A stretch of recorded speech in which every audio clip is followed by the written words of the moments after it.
Starting off at number 10 is the Old Washoe Club. What was once a high-class bar reserved for the wealthiest men in Virginia City, Nevada, is now one of the most haunted places in the state. You see, as the riches dwindled, so did the clientele that began to roam around, and soon enough, anyone with cash for a beer was welcome inside the saloon. And it didn't take long before the bar became a frequent hotspot visited by Johns looking for a cheap night of fun away from their wives. However, along with the new nightlife, the new patrons also brought lots of violence, with bar fights becoming a near nightly incident. The next thing you know, bar fights turned into fights with the working ladies. These women were being killed by the patrons if they wouldn't give them what they wanted. Today, the building is mostly used for commercial properties, but many ghosts have been reported haunting the once wealthy halls, especially the ghost of Lena. Legend has it that Lena was once one of the girls working in the bedrooms back in the day, and tragically she was killed by one of the Johns on the 3rd floor. But she's not the only ghost who roams the halls, as allegedly the man who killed Lena felt such guilt over what he did that he took his own life the very next day on the 2nd floor. To this day, his ghost is seen walking around looking for Lena and sometimes even crying out her name. Next up at number 9, the Clown Motel. There are a few things that rival my fear of dolls, but if there is one thing that comes close, it would probably be clowns. So a motel that's entire theme and brand is that it's filled head to toe with clowns actually sounds like my nightmare. I mean, how do people sleep in a room where creepy clown paintings and figurines stare at them in the dark? I will never understand. But to make matters even worse, it's not just filled with freaky and terrifying clowns. I mean, truly that would be enough for me, but this place doubles down as a haunted motel as well. Long before the clown-filled motel opened its doors, this corner of town was reserved for the local graveyard. Being the Wild West and all, between the mining incidents and just general dangerous lifestyles, in about 10 years the cemetery was filled to capacity with 300 corpses. And it seems the spirits of these lost souls like to roam around the nearby hotel, terrifying guests as if clowns weren't getting the job done already. Patrons of the motel today frequently report seeing strange occurrences around the motel, such as hearing strange voices or doors slamming shut seemingly out of nowhere. So unless you are a clown-loving ghost enthusiast with a glutton for punishment, then I would suggest looking for a different place to stay on your visit. Coming in at number 8, the Pioneer Saloon. Opened in 1913, the Pioneer Saloon is the oldest bar in southern Nevada, and oh boy does it have a history. In its heyday, the saloon was no stranger to a bar fight, and as a result there are quite a few bullet holes lining the walls. But that is not the worst of it. It's said American actor Clark Gable frequented this establishment and was here waiting for Carole Lombard the night that a search party went out looking for her after a nearby plane crash. But the most tragic story is that of the bartender, who's said to have taken his own life right before a full house of patrons. As a result, many have said that the Pioneer Saloon is home to a whole mess of spirits. Of course, most famously the bartender, but also an entity referred to as Ruby, and even the ghost of Carole Lombard herself. Over the years, many paranormal investigators have popped in hoping to snag a recording of a strange noise or catch an unusual sighting on video, and believe it or not, they all claim to have been successful. But it's not just the experts. Patrons of the bar too claim to see doors slam shut or hear gunshots at night, but nothing is as scary as the apparition of the lonely bartender, who's said to terrify even the most skeptical guests who visit. Next up at number 7, the Clayton House. Originally built in the 1800s as a Civil War hospital, it wasn't until 1882 when William Clayton moved his family into the now historical home. The family seemed to have a fairly happy life in their home, but I guess with roots as a hospital, ghosts flock to it and continue to haunt it to this day. The former director of the site, Martha, says that as soon as she started working there, she knew something was off. Doors would slam in the middle of the night, she would hear footsteps from down the hall when no one was there, and one room on the 2nd floor would always sound like music was playing from inside. Then in 2008, a carpenter who was doing some repairs on the building took pictures pictures to keep track of the progress, but when those photos got developed, he saw a woman dressed in brown lurking in the back of one of his photos, and he wasn't the only one to claim to have seen her lurking in the corners. After a while, Clayton's house had kind of a reputation, and so paranormal investigators started visiting,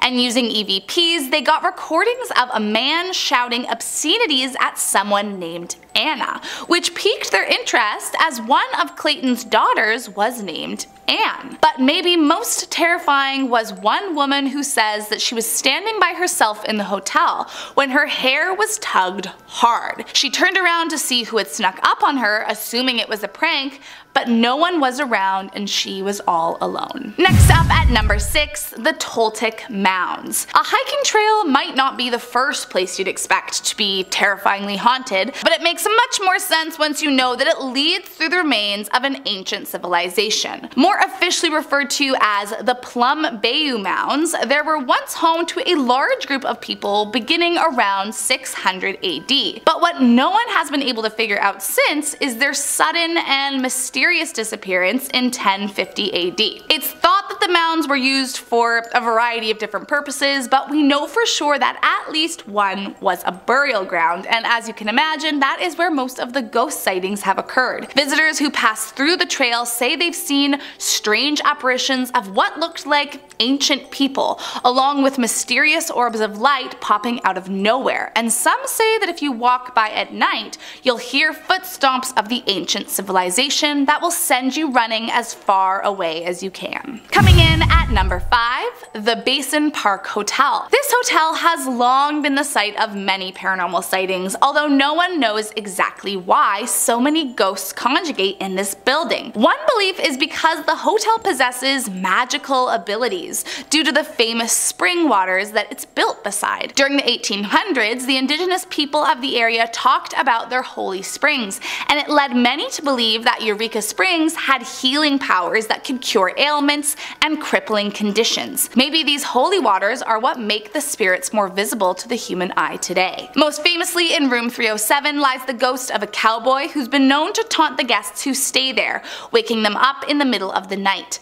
Other entities that visitors claim to have witnessed are the young, translucent woman with steel blue eyes and cotton candy blonde hair, as well as a girl who runs around in pigtails and a yellow dress. Those that stay say they often see various orbs of light appearing around the grounds as if out of nowhere, and that objects will move all on their own very frequently. So if I were you, I'd just find a different hotel to stay at on your visit. Coming in at number 4, the King Opera House. While it's safe to assume you'd expect some kind of drama at the opera, usually it's left to the actors on stage. Said to be haunted by the ghost of a young actor named Charles Tolson, many believe they've seen the famous man roam the halls where he had his last performance ever. As the story goes, Tolson was a talented young man and owner of a traveling actors company that happened to be performing at the King Opera House for a week at the end of September in 1903. Tolson caught the eye of a young woman named Allie Parchman, who was just 17 but bored to death by her town and looking for adventure. But Allie's father got word that she intended to leave town with the young man and elope, and this made him furious. Her father ran down to the opera house to confront Tolson and kill him.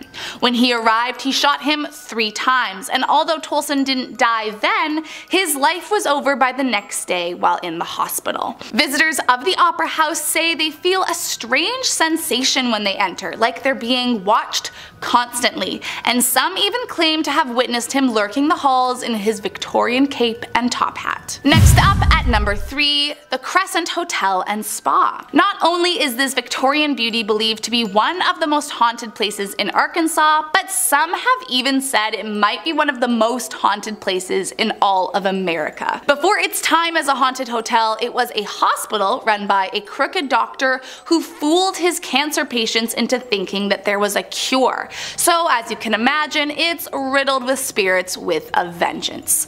Over the years, countless guests and staff have come forward telling their tales, claiming to have heard strange sensations, slamming doors, abrupt waking in the middle of the night, and even seeing full-bodied apparitions while staying in room 218. It is believed that the room is haunted by the ghost of Michael, who was a builder for the hotel that fell off the roof to his death back in 1885 and landed right in front of where room 218 sits. Others claim they've seen a middle-aged man with a white mustache sitting at the bar who vanishes out of sight. And in 1987, a guest said they saw a nurse pushing a gurney down the hallway in the middle of the night. But maybe most terrifying of all is room 202, where allegedly someone managed to photograph a ghost and prove its existence. Coming in at number 2, the Peel Mansion. Back in 1875, this mansion was built by a man named Samuel Peel. He was a US congressman and he lived in the home with his daughter Minnie. Both Peel and Minnie are said to haunt the house today, roaming the halls dressed in white, and often Minnie will play the piano if no one is in the room. But despite being the people the mansion is named after, they might not be the creepiest ghosts to haunt its halls. After the Peel family sold the mansion, a couple named Mr. and Mrs. English moved in with their family. One of their daughters, Marjorie, however, became very ill, and after discovering that she'd suffered from a burst appendix, a surgeon informed the family that she was not going to make it. After 10 days, Marjorie died and they covered her body in a sheet. But creepily, only a few hours after being pronounced dead, someone saw the sheet move. Marjorie was alive and went on to live for many more healthy years. But this troubled some of the staff on the farm, who believed that her spirit hadn't gotten back into her body and was somehow trapped under that sheet that others had seen moving. Years went by and Marjorie went back to her childhood home only to find that the room where people thought she had died was closed off. When she asked why, she was told it was haunted by a little girl. But the question was, is it Minnie or somehow the lost spirit from Marjorie's almost death? And last up in our number 1 spot, Highway 365. The legend began back in 1973 when a man picked up a girl on a bridge in the night. She was covered in bruises and cuts and looked very scared. She told the man that she had been in a car accident and asked if he could drive her home. The man complied, and when they got to the house she said was hers, she suddenly vanished from his car. Too stunned to realize what he'd just witnessed, the man went up to the door of the house anyway. The door was answered by the girl's father, who said that she had just died on that very bridge last month. But he wasn't the only one to see the girl in white, as she became known. The next year, a different man picked up a young woman on a bridge and drove her home. When they arrived, she asked if he could knock on the door since the house was dark. But when the door opened, the girl was gone, and the mother explained that her daughter had died 1 year earlier that same night. Finally, another year went by, and another man picked up the same girl dressed in white near a bridge in the rain. He offered her his coat to keep her warm, and when they got to her house, she vanished along with his coat. After talking with the dead girl's parent, who said she visits every year on the anniversary of her death, he went to visit the girl's headstone only to find his missing coat draped across it. Number 10. Zak Bagans' Haunted Museum. I figured I'd get this one out of the way off of the top. I've talked about this a few times on my home channel, Top 5 Scary, and it's worth shouting out over here as well. Zak Bagans is the famed paranormal investigator from Ghost Adventures, and he spent most of his adult life collecting and hunting things beyond the veil,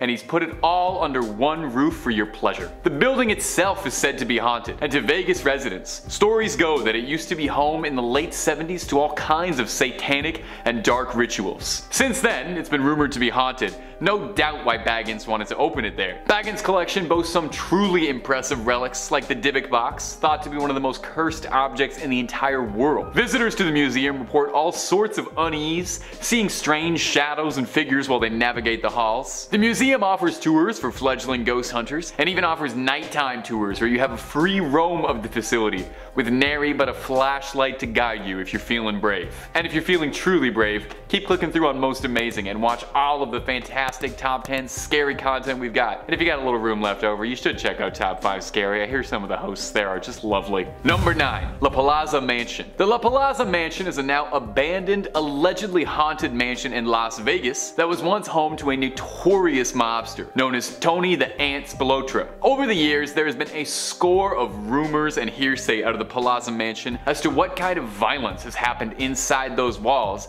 and inside the secret tunnels that are built underneath it, as well as the secret rooms around. It makes a good sense that a place where mobsters would meet and greet probably saw its fair share of dark dealings. Various inhabitants over the years have complained of spirits on multiple occasions. One particular vivid story details someone being choked after a glass of wine exploded mysteriously. As well, female guests have reported hearing hooting and hollering while showering at the Plaza Mansion. Pervert ghosts. Yeah, learn something every day. The mansion is closed, but it recently went up for sale again, but it's been struggling to find a buyer. I guess no one really wants to buy a home where you know a ghost is going to be watching you use the loofah. Number 8. The Flamingo Resort. The Flamingo was the prized property and hotel of Bugsy Siegel, the legendary New York mobster who is the undisputed first king of Las Vegas, as he was influential and key to the development of the Las Vegas Strip, becoming the beloved den of sin that we know today. Unfortunately for Bugsy, he didn't get to enjoy his time with his precious flamingo very long, as he was assassinated by a rifle in his own home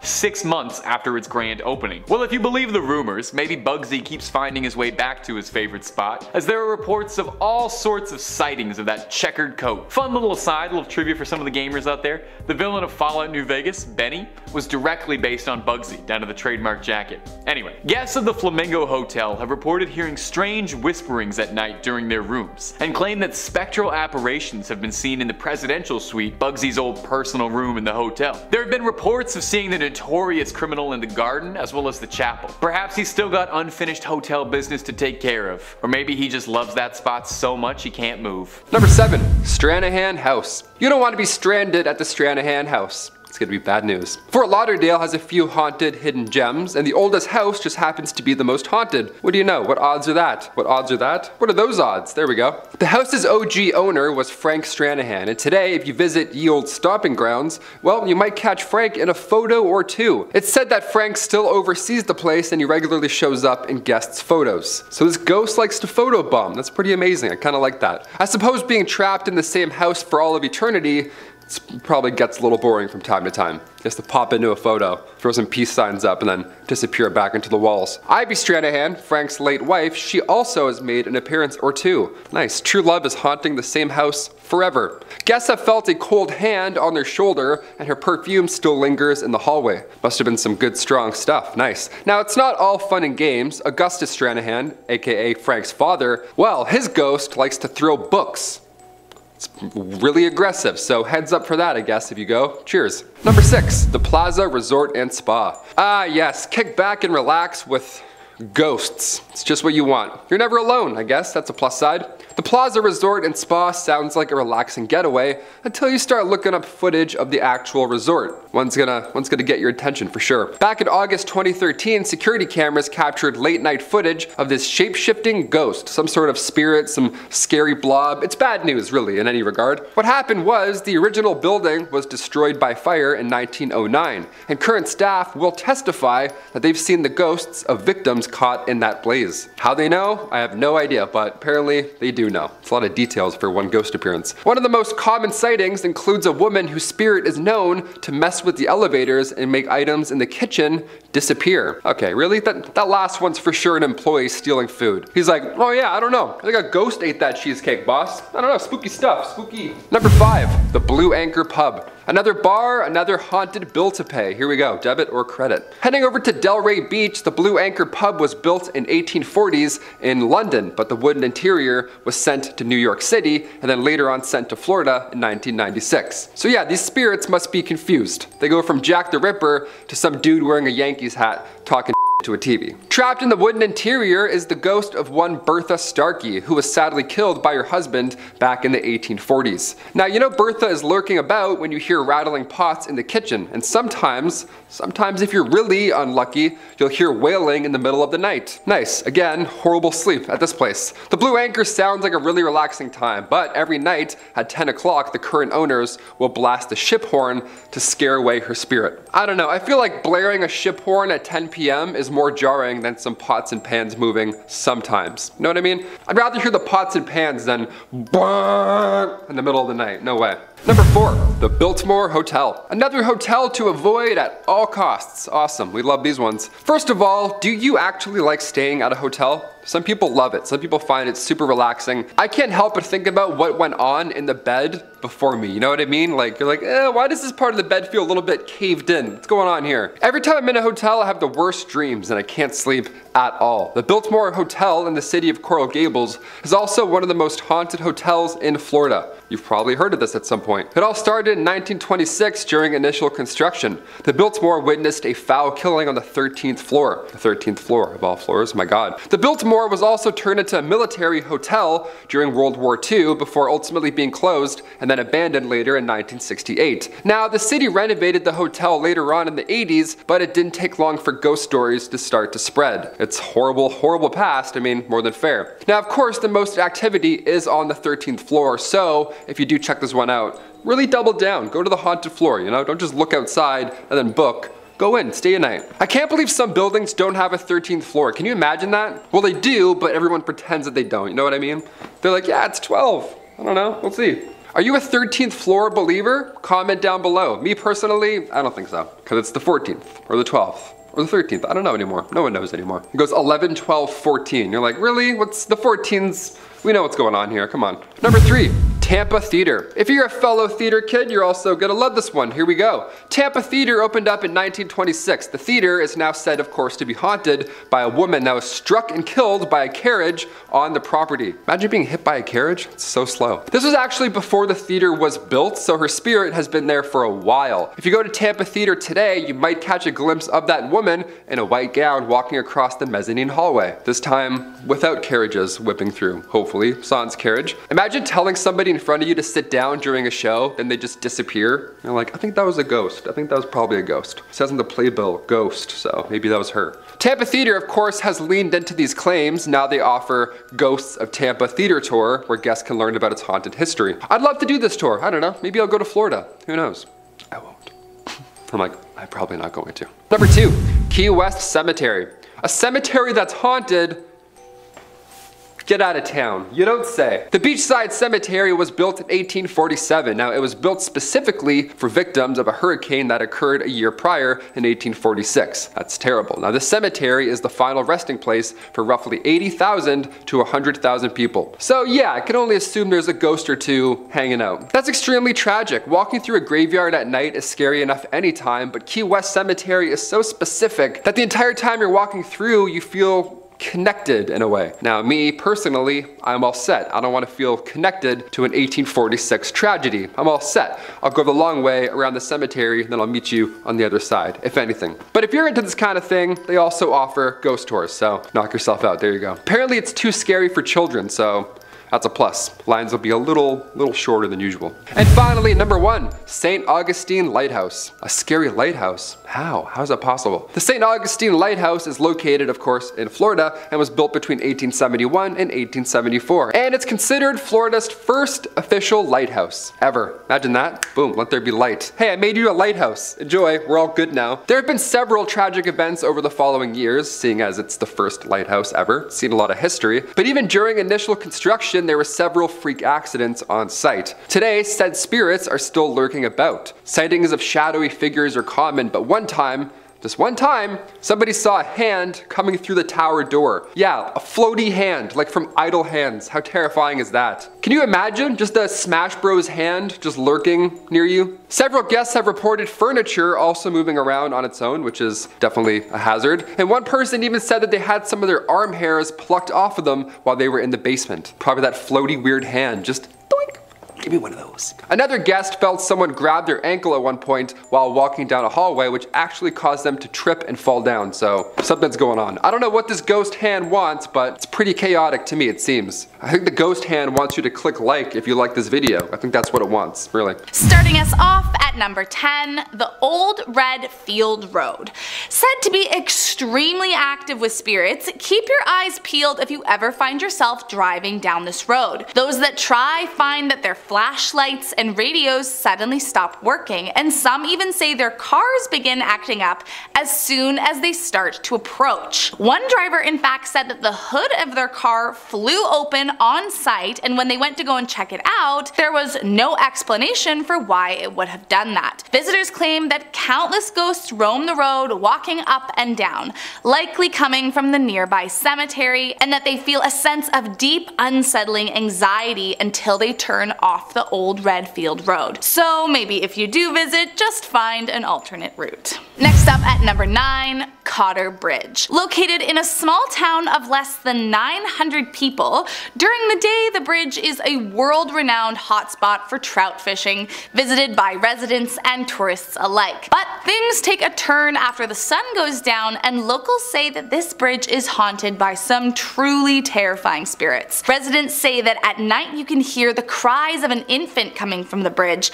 and the sounds of young people playing for hours and hours. But most haunting of all is the woman who can be seen sprinting from vicious hounds. No one knows who she is or why she's being chased, but the fear of her screaming voice has scared residents from ever daring to get too close. Coming in at number 8, Fort Smith Courthouse. During the late 19th century, Fort Smith was the site of many sentenced to be hanged. In fact, it was rather notorious for it, as the presiding judge at the time, named Isaac C. Parker, got the nickname the Hanging Judge from sentencing a whopping 160 people to their death, 79 of which received the punishment. The hangings happened outside the courthouse in the gallows, perhaps as a warning sign for all to see what happened to criminals.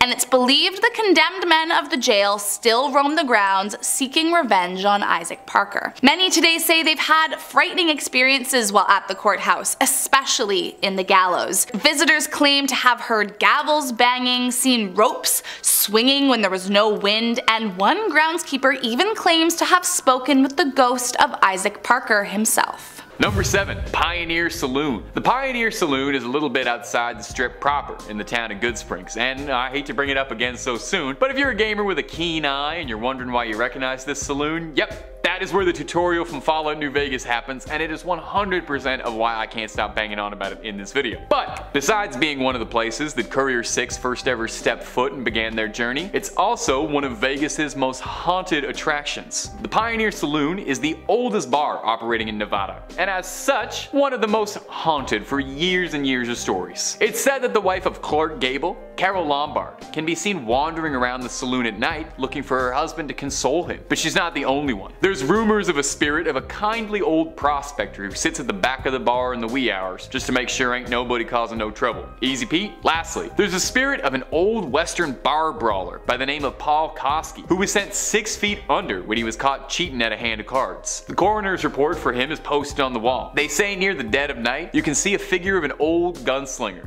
bleeding out of his side, watching the bar. Number 6, the Mob Museum. Hey, there ain't nothing to see here. Move along at this one. There's nothing to see at point number 6. Well, actually there is. Quite a lot. The Mob Museum is a showcase to the people that made Las Vegas what it is today. Gangsters, crooks, criminals, and all. The museum serves as a monument to all things crooked and corrupt, and is built in the old Las Vegas courthouse, where several of the people who are featured in the museum received the sentence that would change their lives, so to speak. As well, one of the most prominent features of the museum is a swath of the brick wall from the St. Valentine's Day Massacre, still riddled with bullet holes from the infamous Bloody Clash.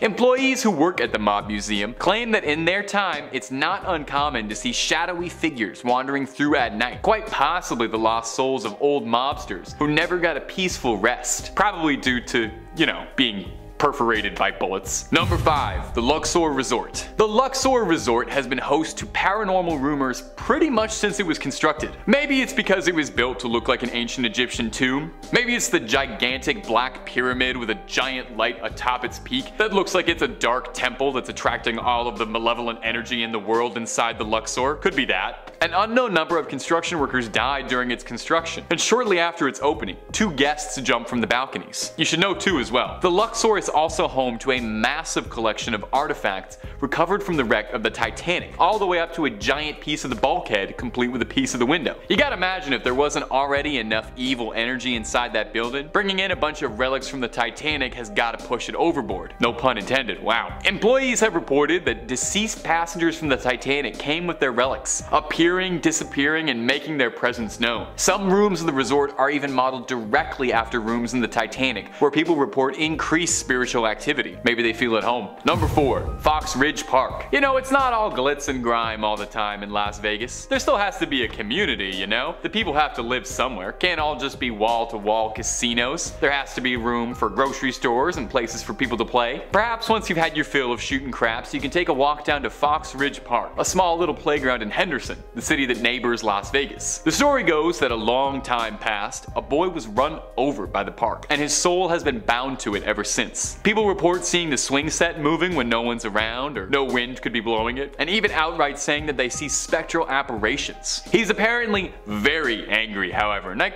never quite got over his condition, and it's been said that he takes the form of a demonic entity or some monstrous specter to would-be paranormal investigators who go and disturb him. So it might be best to leave this one to the pros and check out some of the other stuff on the list. Tell Zach Baggins about this one. Number 3. Rhyolite Ghost Town. Not sure if I'm pronouncing that right, but we'll go through it anyway. After you've made a day seeing the sights of Las Vegas, consider taking a road trip outside of the strip to Rhyolite, an abandoned ghost town just outside. It used to be a prospering mining community during the gold rush, but was abandoned altogether in the panic of 1907. It still stands now as a monument to an America long gone, a town frozen in amber, perfectly preserved. Even just looking at it, pictures of it is kind of giving me the willies, you know? You look at it and it feels like things should be moving and bustling, but instead it's just a graveyard. You can wander around the remnants of the old town, seeing the desolate ruins of a bank and a jail. Because of its eerie, abandoned nature, it's a very popular spot for paranormal enthusiasts to scout out to try and see if maybe, just maybe, they can catch a bona fide ghostly gunslinger or vanquished varmint still wandering around on this mortal coil. Number 2. Hoover Dam. Hoover Dam? What? Really? Well, yeah, you would be surprised how many rumors and ghost stories I found about Hoover Dam while researching for this video. So many of them they ought to call it the Hoover Dam. Thank you folks, thank you. I'll be here all week. Not really, just this video, but you can catch me on Top 5 Scary if you liked me. In the years since the impressive dam's construction, it's seen its fair share of fatal jumpers who chose the iconic landmark as their last destination. As well, over 100 workers were fatally injured in the construction of the dam between 1931 and 1936. Some visitors to the dam report hearing dripping water and what sounds like malfunctioning equipment despite everything working in order. As well, some of the employees who work at the dam complain of tools missing or things malfunctioning, not working properly during the lower levels. But this is just the tip of the iceberg. When Hoover Dam began to rise, so did the waters of Lake Mead. The town of St. Thomas had to be evacuated. After the water levels of Lake Mead had calmed, and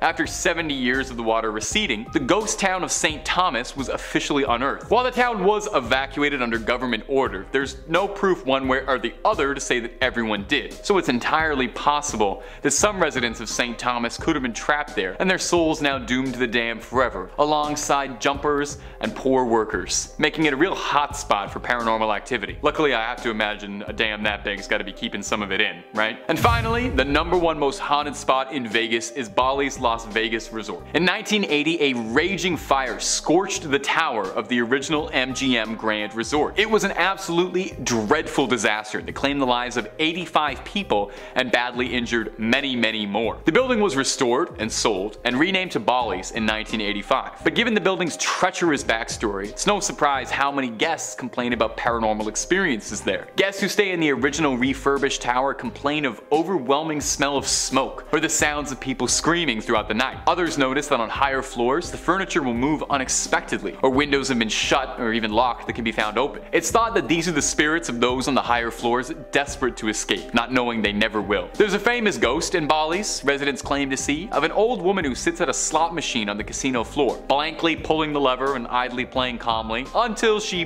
bursts into flames without making a noise, and then vanishing in the blink of an eye. She only appears for seconds at a time, but she's been purportedly seen many times. Ugh. Kicking off our list at number 10, Room 206. This gives me Stephen King 1408 vibes, and I'm not sure that you're ready. Next time you visit Florida, make sure you read every customer review before you check into a hotel, because some of them might be full of ghosts. That might be a thing that you just might have to deal with. Room 206 at the Super on International Drive, apparently it's super haunted. Guests have reported the bed shaking in the middle of the night, probably terrible for your sleep, or freezing cold air even though the AC is turned off. And worst of all, guests have seen their bed look as though somebody was sleeping there moments before, even though it was perfectly made right before they checked in. Can ghosts squat? Is that legal? We've got a couple of spirit squatters in our room. Gotta move. Number 9, Disney on Ice. Many families love to visit Orlando at this time of year. The theme parks there are spectacular, especially Disney World. I went once when I was younger, but you know, I don't recall ever seeing a real life Walt Disney. I don't know, maybe it has something to do with the fact that he died in 1966. Who knows? But never say never. One of Orlando's oldest tales is that Walt Disney had his body cryogenically frozen after his death. And right now, apparently it's being stored in a bunker underneath the theme park. I mean, that's a bit more creative than being cremated. I'll give him that. It's pretty Walt Disney of him just to freeze himself forever. A grad from the University of Central Florida Film School, Benjamin Lancaster, they actually made a film about this whole idea. It's called The Further Adventures of Walt's Frozen Head. That's a family classic, some would say. Number 8, Scarlett O'Hara's. You're gonna need 2 pieces of ID for this next one, alright? Perhaps the most haunted bar in Florida, located in St. Augustine, Scarlett O'Hara's is haunted by a past owner. Many believe that spirit likes to make itself known to guests. That's always fun. Try and go grab a pint and now you got a ghoul in front of you. That spirit is one of George Coley. Now George sadly bit the bullet one night when he was in his bathtub, so now we have a series of unexplainable events. Plates and glasses will sometimes move across the bar on their own, and the jukebox keeps playing Help Me Rhonda even when it's unplugged. So that's absolutely terrifying. If you want to check it out now, be warned, because it's a full-on tourist attraction at this point. But if you go, you can pose alongside the same bathtub that George Coley died in. Yeah, how lovely is that? Are we going to Disney World? Nah, even better, Scarlett O'Hara's. Yeah, you're gonna love it. Coming in at number 7, Yellow Jacket Mine. Widely believed to be the most haunted place across Nevada, this terrifying mine got its claim to fame over 150 years ago. Back in 1869, during the early hours of the morning, a huge fire broke out inside the mine, spreading up to the 800-foot level. Completely unaware, the day crew began their workday descending into the mine, and soon burning timbers started collapsing around them, trapping them inside. Despite firefighters arriving on the scene, the water pressure wasn't strong enough to extinguish the fire, and so the blaze continued for the next 3 weeks. Tragically, 39 miners lost their lives inside, but the strange thing is that only 34 bodies were ever recovered. Many over the years have wondered where the remains of the missing miners have gone, but one thing is for sure, all the men's spirits have stayed behind to haunt any who step foot on the property. Today, while you can't enter the mine itself, those that visit the area have reported seeing blue and white orbs floating around the main entrance. But most frightening of all are the screams and cries that can be heard echoing from the tunnels below. Coming in at number 6, Zak Bagans' Haunted Museum. It may be a popular tourist attraction for Las Vegas visitors, but that doesn't mean it's not also a terrifyingly haunted museum. If you don't already know, Zak Bagans was once one of America's most famous TV ghost hunters and spent years collecting some of the most creepy, evil, and possessed trinkets this world has to offer. So what's an ex-ghost hunter to do with all his haunted memorabilia? Why, make a haunted museum, of course. If you dare visit the museum today, you'll find the items encased in glass and behind velvet ropes to keep you from touching them. But that doesn't stop the frightening spirits that haunt them from freaking out the patrons anyways. Inside the museum are 30 rooms, each filled with cursed items and riddled with haunted spirits, such as haunted dolls, a cursed rocking chair that is believed to be the inspiration behind the actual haunting in the movie The Conjuring, and the original dieback box. The dieback box, for those that are not aware, is believed to be the most haunted object on the planet. The dieback originates from Jewish folklore and is an evil entity that will possess the living and never leave. And as the legend goes, you are never to open the dieback box, otherwise the entity will escape and wreak havoc on anyone in its path. Coming in at number 5, the Hoover Dam. This popular tourist destination spanning the Colorado River between Arizona and Nevada is revered as a spectacular feat of engineering. The construction on this behemoth began back in 1931 and it took 5 years to complete. But make no mistake, the history of this dam is not a squeaky clean slate. In fact, it's said that a whopping 112 people died during its construction, and that each and every one of them haunts the dam to this day. And if that wasn't dark enough, rumor has it that some of the workers who fell to their deaths were actually permanently encased in the dam's concrete. While the concrete may encase their physical bodies, their spirits are said to roam the grounds, terrifying anyone who they come into contact with. Many believe the spirits are angry to have lost their lives to the project and are there to take revenge on those who reap the benefits they never got to. Visitors and staff alike have reported cold spots, flickering electricity, equipment malfunctions, and finding missing items turn up in completely inexplicable places as soon as they are on the property. So just be careful if you ever decide to stop on by, you never know what could happen. Next up at number 4, the Overland Hotel and Saloon. Back in the day, the county of Pioche was a near lawless pit filled with danger and bloodshed. Over the years, it's said 72 souls were laid to rest across the county, and it's believed they all remain haunting the grounds to this day. Nicknamed Nevada's liveliest ghost town, Pioche might have a tamer facade during the day, but at night it's just as wild as it was back in the day. But the most terrifying spot of them all is said to be the Overland Hotel and Saloon. Although the Overland that stands today was rebuilt after a tragic fire in 1948, the spirits that haunt the grounds were not deterred. In fact, some say they even came back with a vengeance. So much so that a few years back, a crew for the TV show Ghost Adventures decided to try their hand and check out the rumors for themselves, and as they tell it, they recorded some of the most successful interactions with spirits at this hotel than anywhere else to date. To be clear, successful for a paranormal investigator pretty much translates to a thing of nightmares for anyone else. To top it off, guests continuously report witnessing shadowy figures lurking in the corners and slamming doors, and some guests even say they've been physically shaken by spirits until they awake. In fact, this place is so haunted that staff say you need to tell them if you want to avoid ghosts, as there are only a few select rooms that the spirits tend to stay away from. That being said, you are never truly safe from their presence. Coming in at number 3, the Silver Queen Hotel. Built back in 1876, the Silver Queen is just about the oldest hotel in the state, and not much has changed since the days it opened its doors. Beautifully restored to maintain its 19th century authenticity, it's not just the brass hardware that has stayed since the early days, but some of the patrons too. The most famous of which is the ghost of Rosie, believed to be the spirit of a woman of the night who was a frequent and favorite patron of the Silver Queen Hotel in its heyday, but who tragically took her own life in the very hotel she worked in. As the story goes, a few of her clients became violent towards her,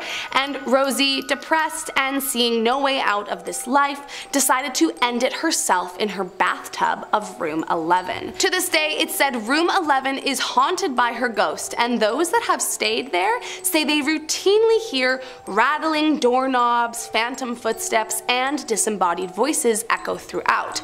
But she isn't alone. Other frightening ghosts have also made their appearance in the wedding chapel's night cameras, and visitors swear to hear footsteps that sound like clacking along a wooden floor, despite that the hallways are carpeted. I mean, it's just creepy from top to bottom. Next up in our number 2 spot, the Goldfield Hotel. Although it now stands abandoned and boarded up, back in 1908 it was one of the hottest hotels in town, and it certainly has a spicy legend. As the story goes, back in the day there was a young woman named Elizabeth who caught the eye of owner George Wingfield. George became quite smitten with the lady and frequently swung by her room for a nighttime visit. However, Elizabeth soon fell pregnant, and George, concerned for his reputation and business, lured her into room 109 at the hotel under false pretenses. Once inside, he chained Elizabeth to the radiator and forced her to stay in the room alone until she gave birth. But tragically, Elizabeth died in the room, and so George took it upon himself to deal with her. Situation, allegedly throwing it down a nearby mine shaft. Those who pass by the old hotel today say they can hear the sound of chains clanking against the radiator, and that Elizabeth can be seen walking around room 109 wearing a long white dress and weeping. Some even say they've heard her cries echo in the streets. But it's not just the weeping Elizabeth that haunts these evil halls, but the spirit of a former employee who took their life, as well as George himself. It's believed George remains there, tormenting the poor Elizabeth even in her death, making this place more and more evil as the hours go by. And last up in our number 1 spot is Circus Circus. Since its opening in 1968, Circus Circus has become one of the most famous hotel and casinos in Las Vegas. Over the years, it has of course been the meeting place of countless guests, but it has also been the location of a multitude of crimes, including multiple brutal killings. Most notorious is the tragic case of a mother and son who were found dead in room 123 in what appeared to be a brutal case of the mother taking his life and then her own. No one knows what led the mother to do such a thing, but it's said the pair frequently wander the hotel, and at night the loud screams are often heard echoing throughout the hall. Most terrifying though are the reports of people who have stayed in the room, as apparently the words "Help me" have appeared on numerous occasions scrawled across the bathroom mirror. But it wasn't just brutal killings among family members that went down in these hallowed halls. Believe it or not, there was also apparently a deep affiliation with the American mobster Anthony John Spilotro, who was put in charge of the gift shop to cover for his illegal business dealings. As you can imagine, with mobsters frequenting the establishment, there was quite a lot of bloodshed going on in the shadows, and so many of the other ghosts are suspected to have been the victims of Spilotro and his men. However, some even believe Spilotro himself, who was brutally killed by his employer, haunts the halls hoping to get revenge on the very people who put him in the grave all those years ago. Number 10. The Bisman Building. The Bisman Building was built in 1886, and fun fact, the film Shawshank Redemption used this place as a filming location. If you have seen the film, the building is used as the entrance to the Brewer Hotel, where Brooks and Red stayed after they were paroled from Shawshank. The real building though is haunted. While here many people experience a feeling of dread and sadness, particularly on the 3rd floor. Many people also report an overwhelming sensation of darkness when on this floor, so if I were you, I would just stay away from the 3rd floor in general. Disembodied footsteps, voices, being poked and pushed, black shadows, and dark figures caught in images seems to be something that happens a lot. Spirits of a young girl Ruthie, her aunt, and the spirit of a retired worker who died in an accident before leaving the building are 3 identified spirits that stay here. In past investigations here, investigators have received audible responses to their questions. Yep, the ghosts spoke to them. One piece of audio evidence was when an investigator asked if they could speak to Ruthie, and a voice was caught saying, "Is Ruthie here?" In addition to Ruthie, people have witnessed the spirit of a woman throughout the upper floors, people in Victorian clothing, and the sounds of people working. Number 9. Staley Road. Sometime in the early 1800s, pioneer John Wrench used the services of 3 Staley brothers to build a flour mill. The finished structure was to become the first double-wheeled mill in Ohio. The business flourished, and after several years, John had made enough money to retire and ended up selling his mill to Elias Staley. The mill was then passed down to his brother Andrew and continued to produce flour until 1905. Today, the mill is still standing, and on Staley Road, named for the brothers, winds its way past and through the woods. It has become something of a rite of passage for local teens to drive this road at night to show how brave they are. It's been said that Old Man Staley went on a rampage, ending the lives of many, and is now haunting the road. Motorists say that they often experience unexplained car trouble, and some have even seen Staley's ghost standing next to or even lying in the road. Number 8. The Golden Lamb. As the oldest hotel in Ohio, the Golden Lamb has seen more than its share of famous guests, including Charles Dickens, Mark Twain, Daniel Webster, and 12 American presidents. Yeah. 12. It's fantastic, but there's also been death and tragedy in the hotel. Guests have cited a girl who may be Sarah Stubbs, the niece of the hotel manager in the 1800s, or possibly Eliza Clay, a girl who died of a high fever at the hotel in 1825. The ghost of Charles R. Sherman, an Ohio Supreme Court justice who died at the inn in 1929, is said to appear in the hallways as a gray, gaunt man and conjures the smell of cigar smoke. Charles's death left his wife and 11 children, including Civil War General William T. Sherman, penniless. As a result, most of his children were put up for adoption, and some say the guilt of his family's demise keeps his spirit at the inn. Number 7. Wittenberg University. Historic Wittenberg University, chartered in 1845, has its share of spine-chilling tales, most notably one about a ghostly horse. The top floor of Myers Hall at Wittenberg University was used as a hospital for Civil War soldiers. Legend has it that a general, realizing he was about to die, requested that his faithful horse be brought to him. After saying goodbye to his companion, the general died, but the horse would not leave his side and was shot by soldiers. It's said that the sound of hoofbeats and neighing of the horse searching for its master can still be heard on the campus, which is like so cute but so sad, and a ghost horse sounds pretty cool to me. I mean, come on. Number 6.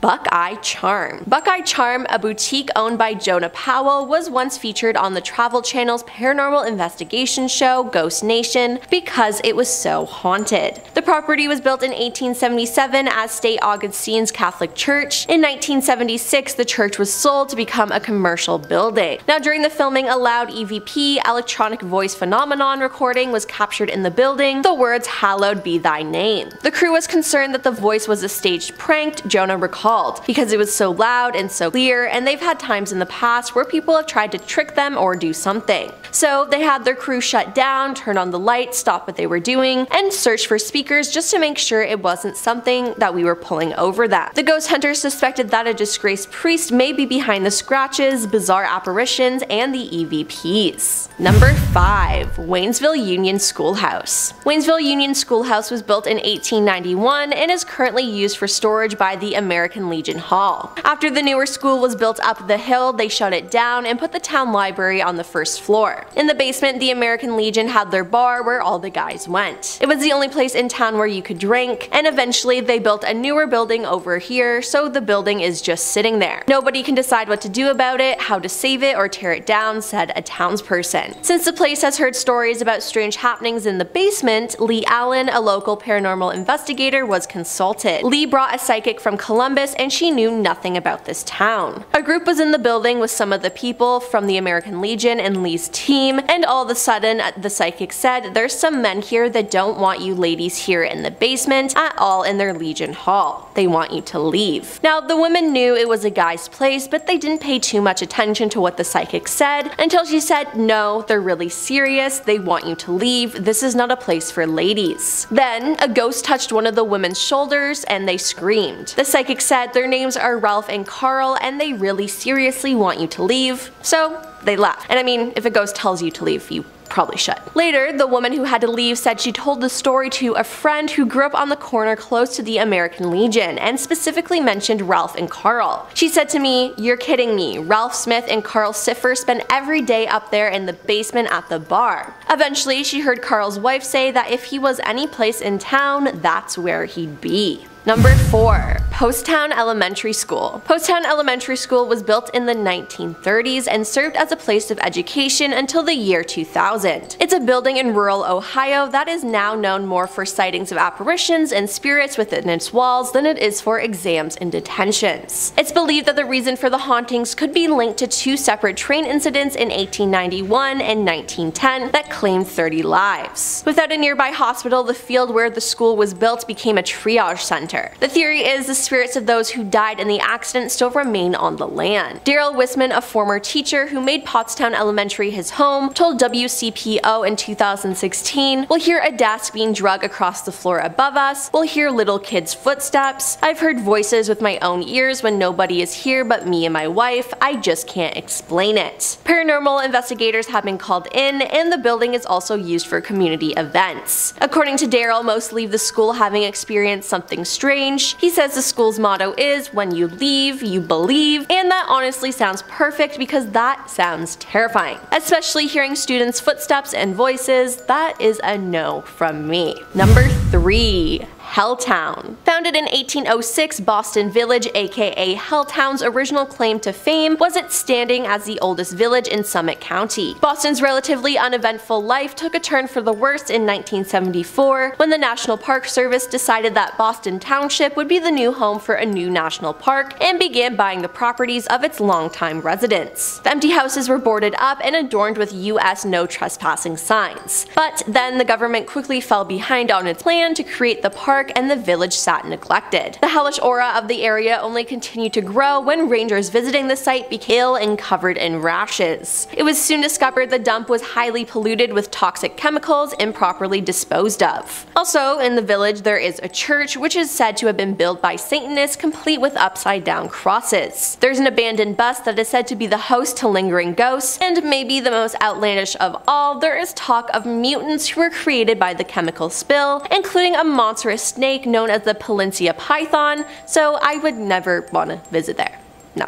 Number 2. Dayton Masonic Temple. The Dayton Masonic Temple was constructed between 1925 and 1928, and it has wonderful architecture. A woman said she went for a tour there led by a man named George. "I sat down in a chair for a little bit, he scooped me up by the elbow and led me along," she recalled, saying that he guided her to a photo of Masonic's graduation classes over the years. "He directed me to a specific year, and there he was in the picture. He was a jolly, portly gentleman." After the tour, she spoke with some Masonic officials who had brought her there to take her on the tour. One official in particular asked her stern questions about the areas she had toured. She mentioned the man, George, and the photo. The skeptical official asked her to show him the picture. "When we got to the picture, he turned pale," she said. "He said, 'That's the guy I see around here all the time.'" So yeah, she got a tour from a ghost. And honestly, that's pretty cool because I'm sure he gave her some inside information about it all, but that's kind of spooky. And coming in at number 1 is Victoria Theatre. Victoria Theatre is 150 years old, and there have been many sinister events there. For example, the story of a touring actress in the early 1900s who went to her dressing room to change for the next scene and never came out of the room. No trace of her was found, though fewer and fewer actors would use that dressing room, with reports that some would look into the mirror and see her face staring back again. In the 1950s, a man ended his life in the theater by wedging a knife into a seat in front of him and throwing himself upon it. When the curtains around the left exit door are pulled, some people claim to see his face. Staff members through the years have said that they've heard strange noises like rustling of satin or suddenly smelt the scent of roses in the air. Others are said to have seen the ghost of the Victoria's founder when they're alone in the building. Diane Schofler Warren, Victoria's spokeswoman, said that many of the historical theater's longtime volunteers and staff like to blame these strange occurrences on Miss Vicky, who was not a real person. person. Every theater has its legend, such as the legend you don't say Macbeth in a theater, or the legend of the ghost light in the theater she said. The ghost stories are particularly popular with the Victoria's volunteers, but as we all know, 99% of the time, you're not going to the theater to get goosebumps from ghosts, but rather from the fabulous performances. I don't know though, that sounds pretty terrifying to me. Starting us off at number 10 is Maple Hill Cemetery. Founded in 1822, this cemetery is the oldest and largest burial ground in the state, where roughly 80,000 people have been laid to rest. But with that many souls in one place, it only takes a matter of time before people start noticing something strange happening. While during the day, you may be spared from witnessing a horrifying spirit, it's said at night the tortured souls are unearthed, roaming the grounds in search of answers. Most unsettling is the park on the property, also known as the Dead Playground. Oh gee, that sounds inviting, don't you think? Apparently it's nicknamed that as many young people are buried in the area, and visitors brave enough to see for themselves what goes on claim that at night the trapped souls of the young can be seen playing around the park, while their creepy giggles echo throughout the grounds. But whatever you do, make sure you pay respect to Mary Bibb. If you knock on her mausoleum walls, she will reply with a gentle creak of her rocking chair buried inside, but if you forget to greet her, well, she just might haunt you forever.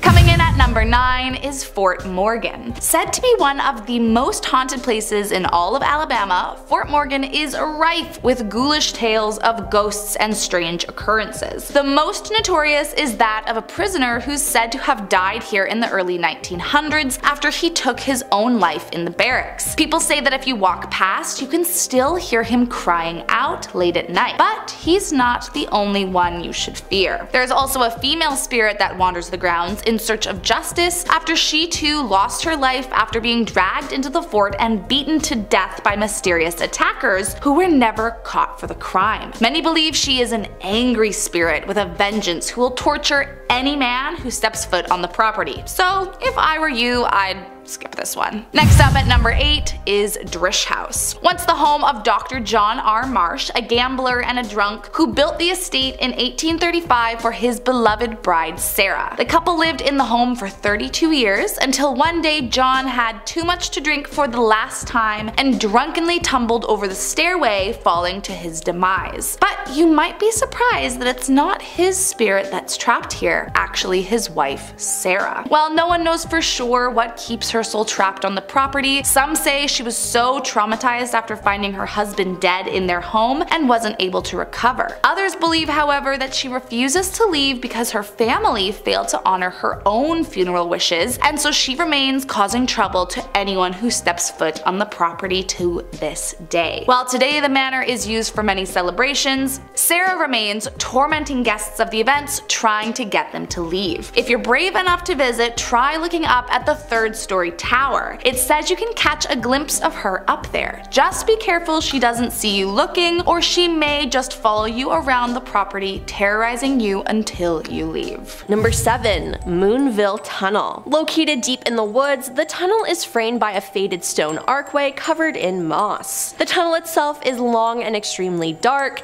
It's actually an out-of-work stretch of railroad track that leads to an old coal mining town. If you're brave enough to venture through it, you might see the ghost of Frank Lawhead, an unlucky train conductor who met his end in a head-on collision with another train. Visitors in the area have taken photos with cameras or phones, only to look back at them later and notice the pale figure of a man they didn't see before, or phantom train lights blazing at the end of the tunnel. It's also said if you listen carefully, inhale deeply, and blink intermittently, you may encounter spirits from another time. The piercing whistle of a train rounding a curve, the smell of lavender wafting from a woman in an old-fashioned dress, or even the glow of gaslit lantern illuminating the face of the weathered brakeman. So that's fun. Number 6. The Buxton Inn. The Buxton Inn was built by Orrin Granger in 1812 as an inn and tavern, and it also served as Granville's first post office and as a stagecoach stop. I'm just gonna say it, this place is haunted. The first ghost spotted in the Buxton Inn was the first owner, Orrin. Other ghosts include the Lady in Blue, rumored to be the former innkeeper Ethel Bonnie Bonnell, Major Buxton, whom the inn was named, and even a phantom cat seen slinking along the halls. There's been strange activity like footsteps and doors opening on their own reported in the inn's basement, where stagecoach drivers would often stay during their stopovers in the past. However, the ghosts just don't stay in the basement. Oh no. Rooms 7 and 9 are said to be the strongest places for activity, with apparitions appearing. One guest even reported a ghost cat showing up to cuddle and purr in the middle of the night, which, like, aw, that's so cute. Guests have reported strange phenomenon throughout the hotel though, like their names being called out and invisible footsteps. I would not want to sleep there. Number 5. Woods surrounding London. Okay, again, not London, England, but London, Ohio. Deep inside these woods sits an old abandoned barn that is so rotted away it is practically melded back into the trees. It's rumored that ghosts like to spend some time here. If you ask anyone from the area, they'll tell you that these woods are haunted. According to legend, a family of 5 was traveling through the woods in the late 1890s when they were stopped and had their lives ended by a band of thieves. Those brave enough to wander through the woods of London at night have reported hearing gunshots and disembodied screaming. Others have felt a sudden drop in temperature before seeing a strange white mist hanging in the trees. Let me just say, it's a no for me. Number 4. Ridge's Asylum. Ridge's Asylum originally opened in 1874 and was known as the Athens Asylum for the Insane. It had 2 wings, one for female patients and one for the male patients. The most violent patients were housed at the outermost tip of each wing. By the start of the 1900s, the asylum had become dangerously overcrowded, and rumors of inhumane treatment at the hands of the overworked staff were growing. Despite this, it was not officially closed until 1993. Some parts of the building are still in use, while other areas are completely abandoned. One of the scariest places in the building is the outline of a body where Margaret Shrilling died in 1979. She apparently got lost in the disused part of the hospital in the winter of 1978-79 and was not found for more than a month. When the corpse was eventually removed, it left a stain that could never be washed away, which just makes me gag thinking about it, but imagine the smell, like, ew. Ugh. She is one of the many ghosts who is said to walk the asylum at night. Strange figures have been seen roaming around the old floors. Others have heard disembodied voices, footsteps, and screaming. Most appealing to imagination is the basement. Some claim severely disabled patients were kept on chains in dungeon-like places. Some say they've even heard the chains being pulled. Oh, and there's also a cemetery on the grounds which holds over 1,930 bodies. Of those, 700 women and 959 men lay under the headstones marked with only a number, which is sad. Number 3.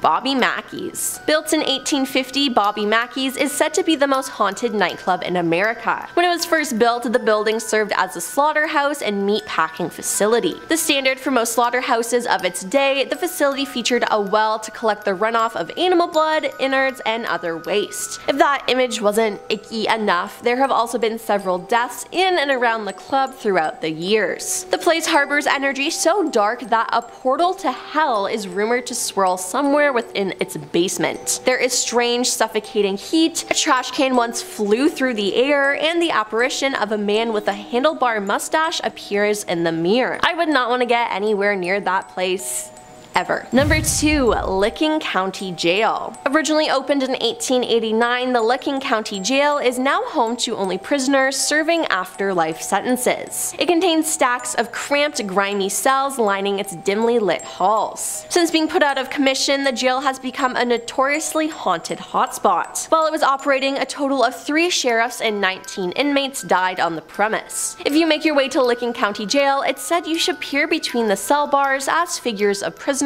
are said to peer back. Visitors have reported hearing cell doors slamming, being touched, whispering in your ear, whistles, the sound of footsteps, some of those being what seems residual, the jingling of keys, screams, and moaning, as well as seeing strange light anomalies, full shadow figures, and photos with unexpected images in them. That sounds absolutely terrifying, and I would not want to go there. And coming in at number 1 is Sedamsville Rectory. The Sedamsville Rectory is a historical building that once served as the home for priests of Our Lady of Perpetual Help Church. Priests of questionable moral character were rumored to live here, if you know what I mean, including a man who was moved around considerably before retiring from the priesthood, leaving some to believe the church was covering up his tendency of mistreating animals. His fellow priests later confessed to hearing strange sounds coming from his bedroom and feeling uneasy in his presence. As the alleged site of the mistreatment, it's no shock that the place has some wicked demonic energy. Reports detail strange howling cries and deep scratches appearing in the flesh of workers. The current owner of the building, Terry Scott, even claimed that she was pushed by an invisible force. The presence was so evil that a priest was called in to perform an exorcism, but his efforts did little to keep the demonic energy at bay, and whatever monster lurked in there still remains, and I would not want to mess with it. Number 10. Satan's Castle, San Bernardino. Yes, this place is called Satan's Castle, and it's a no from me. Satan's Castle sits on a mountainous region that is filled with both religious and satanic lore dating back to the 19th century. There are said to be underground tunnels linking to various points of interest across the mountain, which were used during the Prohibition era. These tunnels were created mostly for transportation and smuggling booze, but also served for darker purposes. One of these tunnels is rumored to connect a Catholic church to Satan's Castle. It is said to have been the grounds for dark ritualistic practices, which included both human and animal sacrifices, along with other dark ceremonies. Not to mention, inside one of the rooms, a pentagram used to be painted on the ground. Local Christians painted over it with the John 3:16 verse, but the pentagram always bled through. Definitely sounds satanic to me, and I will not be visiting there. Number 9. Preston Castle, Ione. The Preston School of Industry, also known as Preston Castle, was a reform school that opened in June 1894 and was considered one of the oldest and best known reform schools in the United States. The boys there grew their own food, raised livestock, and learned farming trades. Additionally, there was a print shop, bakery, and cobbler shop where the boys could learn skills for self-preservation in the real world. The superintendent controlled the life inside the school, and discipline was extreme. Starvation, isolation, and public paddling and lashings, and severe strategies were common at Preston. Now, this school has seen a lot of death. There are 17 men buried on the school grounds because they died there. Samuel Goins had his life ended after attempting to escape from the school. In 1950, Preston's head housekeeper, Anna Corbin, was beaten to death in the school's basement as well, and they never found out who did it. Employees and visitors believe that these young men are still haunting the school, which only closed in 1960, by the way. Those who have toured the grounds since have reported many strange sights and sounds, slamming doors, falling objects, disembodied voices, and ghostly physical contact. Number 8. Camp Pendleton, Area 41, San Diego. Camp Pendleton is a coastal Marine Corps base with a dark history. This place is divided up into sections, and Area 41 is haunted. Locks have been tampered with, furniture displaced, items gone missing, and strange noises are heard throughout the camp. Many think that this is done by one broken-hearted Marine in particular. This man was in love and had recently asked his girlfriend to marry him. After she had said yes, he thought his life was going great, but it didn't last long. The Marine was in his housing unit when his fiancée got a hold of him and told him that she was ending the relationship. He was so upset that he ended his life in a second-story room of the barracks. Now, some Marines are convinced his spirit remains in the area and haunts Area 41 in particular. A general feeling of unease is common here, and to this day, Marines claim that they hear the faint sound of a man softly humming the Jeopardy game show theme song around the grounds. I'm sorry. What? Glastonbury Mountain, located in Bennington County's Green Mountain National Forest, has been the breeding ground for all sorts of paranormal activity. If you decide to traverse the mountain, you just might happen across a Sasquatch or spot a UFO in the sky. There's even an Algonquin legend about a stone that devours people. And if all that isn't enough to pique your interest, the area is also said to be cursed. 5 hikers known to have gone missing in the area between 1945 to 1950. Only one body was ever found, and the cause of death was never determined. There have also been so many strange occurrences in the area. It's often referred to as the Bennington Triangle, like the Bermuda Triangle. See, you get it. Number 6, the Dutton House in Shelburne Museum. Shelburne Museum is a collection of various historical buildings, most of which have been moved to the property from other locations. And one of these structures is the Dutton House. The home was built by the Dutton family in Cavendish, Vermont in 1781. And 11 people are thought to have died in the home, and it was left abandoned for decades before being moved to the museum in 1950. Staff say they've seen some pretty strange things in there, like the sound of a little girl crying, which isn't a sight, that's something you hear, James. Anyway, but they've also seen ghostly faces in windows. Some visitors claim they've heard eerie whispers in the halls and felt an icy chill running down their spines. And there have been sightings of a transparent figure roaming the house at night. They say it's the ghost of the original owner who passed away. Some folks reckon he and his family are still lingering around. They're refusing to leave the home. Some staff are so creeped out by the place that they just refuse to go inside it entirely. Next, we have Green Mountain Inn. This inn is said to be haunted by one primary apparition, that being Boots Berry, located in Stowe. This beautiful inn, built back in 1833, pretty picturesque. Honestly, if I ever take a trip to Stowe, this is where I want to stay. But you may find yourself rooming with an extra guest. Boots Berry was said to have been born in the hotel, the son of 2 employees. As he grew up, he developed a drinking problem though, and was eventually kicked out of the inn. Landed himself in a prison in New Orleans, but soon returned to Stowe, where he supposedly fell to his death off the roof of the Green Mountain Inn, where he apparently loved to tap dance. So some say on some nights they can hear the sounds of his tap dancing feet on the roof. Others claim to have actually seen a full-bodied apparition of Boots making his way down the corridors of the inn. Number 4, Norwich University. Some dark things are said to have happened in the walls of this prestigious institution, with its gorgeous campus nestled among the rolling hills, and has a reputation of being haunted. There's a boarded up dorm room where a long time ago 2 students were said to have taken their lives. Students and staff have reported hearing strange noises and voices emanating from the supposedly empty room. Then you have Chaplain Hall, the former library where books were said to fly and float off the shelves. Nowadays, residents report seeing strange figures roaming the hallway. You also have 2 other areas of the school that are supposedly plagued by paranormal activity: Ranson and Hawkins Hall. Many students have reported waking up unable to move or breathe, feeling like something is sitting on their chest. Sleep paralysis, it can be pretty unsettling, but I doubt there's anything paranormal going on there, especially for stressed out university students, but hey, I guess you never really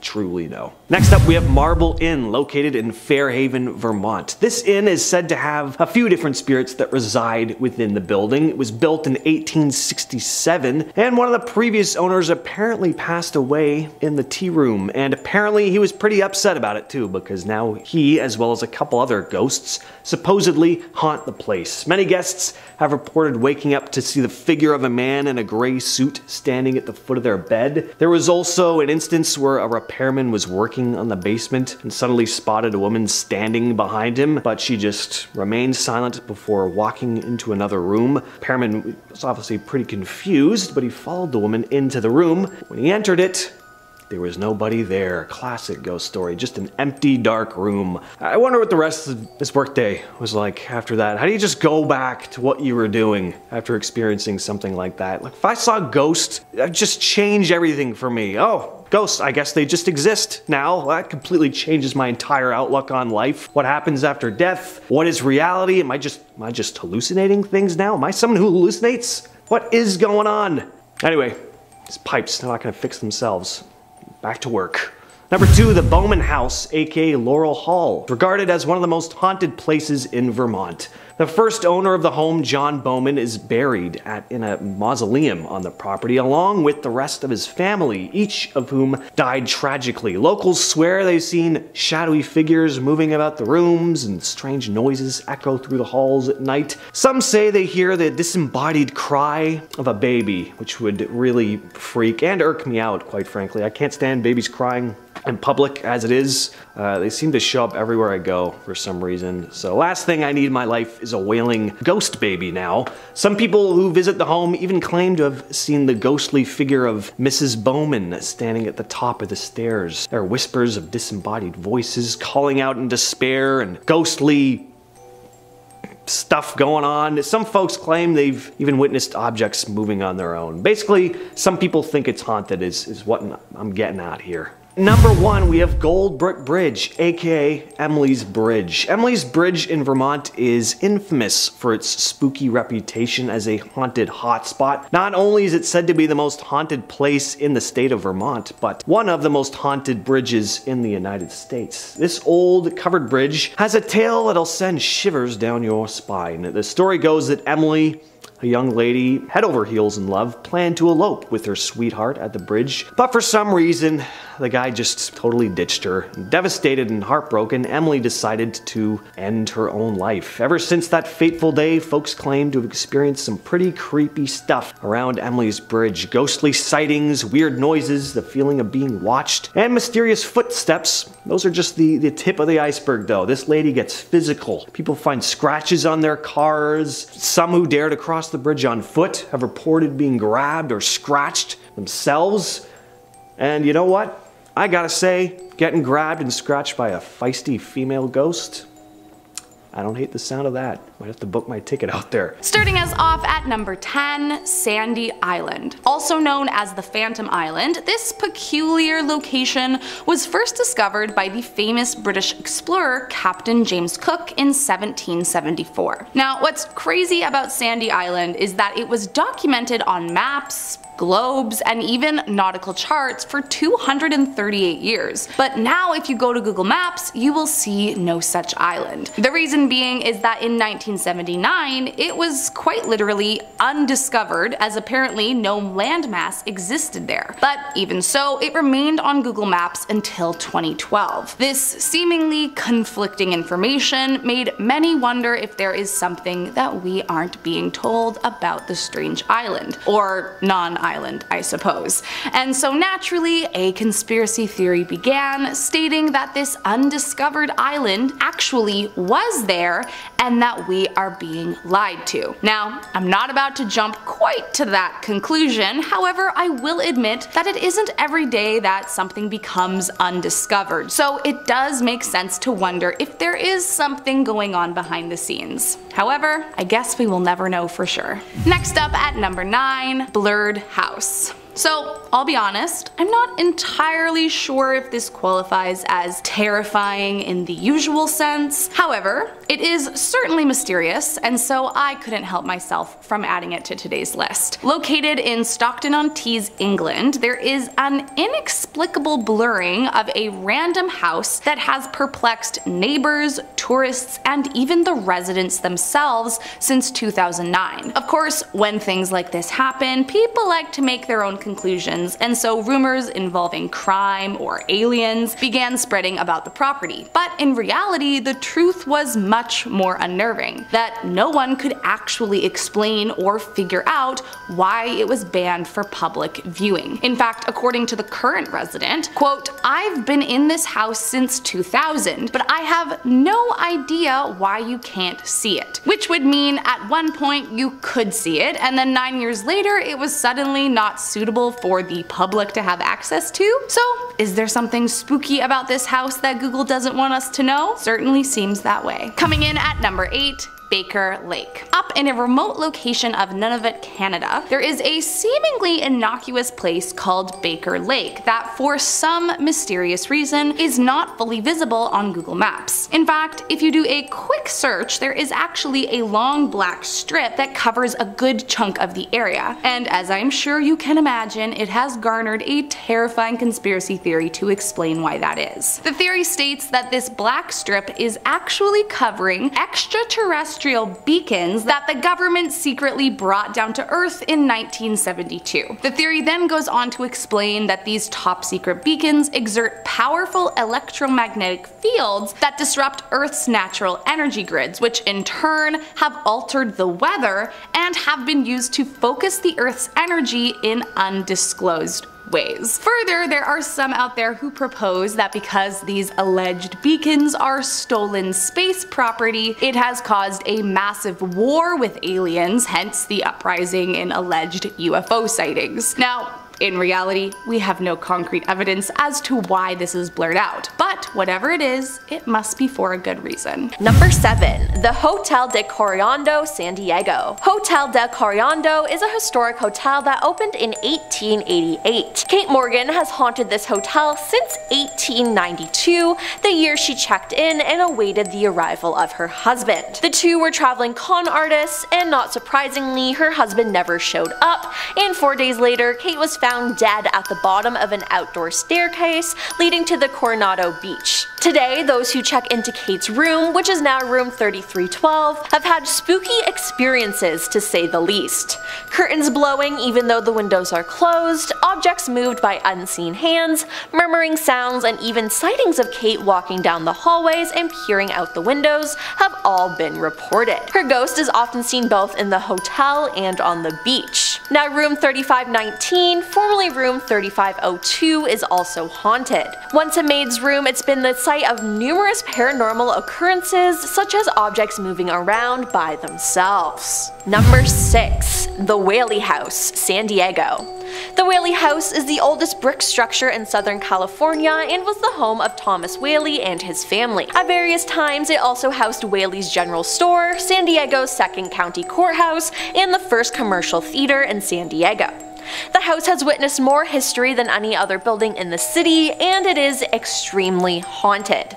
One of the most infamous ghosts there is the spirit of Yankee Jim Robinson. Yankee Jim was hanged in the gallows where the house now stands in 1852 after being convicted of stealing horses. Thomas Whaley himself, who owned and lived in the house with his family years later, said they could hear heavy footsteps going up and down the stairs. Now visitors have reported cold spots and the feeling of their chest and throat tightening within the home. Others claim to have seen Yankee Jim too, an apparition that appears and disappears when you get too close. Today, and for many years, visitors to the house have also reported seeing Thomas. They usually see him wearing a frock coat and pantaloons standing on the second-story landing. Others have seen his wife Anna, usually floating around in the garden or the downstairs room. Her ghost, which appears white and billowy, seems to just drift about and then disappears. Number 5. Winchester Mystery House, San Jose. Now after finding out what this place is, I really want to visit here. I mean, just by the name Mystery House, it's cool. Now some backstory on the house: Sarah Winchester lived a tragic yet interesting life. She married William Wirt Winchester in 1862, who was a very wealthy man. Sadly though, her husband, mother, and father-in-law all passed away within the same year. To deal with her grief, she moved to California after gaining a large inheritance from her husband. Then on top of all of that, Sarah was being haunted by the spirits of those whose lives were ended by the Winchester rifle, which her husband's company had invented. After her husband passed away, a psychic told her to evade the spirits, she would need to move out west, buy a home, and build non-stop. She took 36 years to construct the home, and this house has 6 kitchens, 2,000 doors, 10,000 windows, 17 chimneys, 160 rooms, and many doors and stairs that lead to nowhere. Workers and visitors swear they hear howling at night, loud creaking, and sometimes the kitchen smells like someone is actively cooking. But regardless if you believe in ghosts or not, the house is absolutely stunning. Number 4. Hollywood Roosevelt Hotel, Los Angeles. The Hollywood Roosevelt is considered to be one of the most haunted hotels in Los Angeles. It first opened its doors in 1927 and was a frequent home to Marilyn Monroe, who often stayed in the second floor More Cabana. Interestingly, the doors to this hotel are still open, allowing visitors to spend the night in Marilyn's suite, and some people claim to have seen Marilyn's ghost smiling and blowing kisses at them in their hotel mirrors. Hotel workers often talk about seeing the ghost of Charlie Chaplin and feel temperatures drop quickly from one room to the next. The apparition of Montgomery Clift has been blamed for patting guests' shoulders and watching maids in room 928, where he stayed for 3 months while filming From Here to Eternity. The ghost of Carole Lombard has also been spotted floating around the upper floors, and in the Blossom Room, where the first Oscars were held, 2 ghosts have been spotted, a presence of a tuxedoed man and a presence of a man in a white suit. Seems like if you want to meet a dead celebrity, the Roosevelt Hotel is the place to go. Number 3. Alcatraz, San Francisco Bay. The famous maximum security prison Alcatraz Federal Penitentiary earned a reputation as one of the most brutal and inhumane prisons in the country during its day. The strong currents around the island and cold water temperatures made escape nearly impossible, and the prison became one of the most notorious in American history.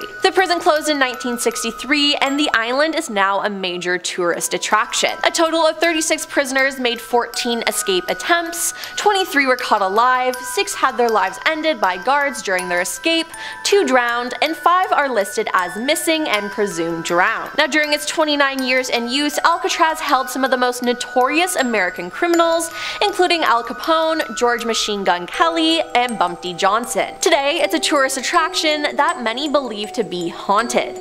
Inexplicable events happen, like the sound of someone playing the banjo. Many believe this to be the spirit of Al Capone, who spent his last days at the prison playing a banjo in the shower room to avoid being injured in the yard. The smell of smoke, the sounds of cell doors slamming, disembodied voices, moaning, and screams have also all been reported. Number 2. Queen Mary, Long Beach.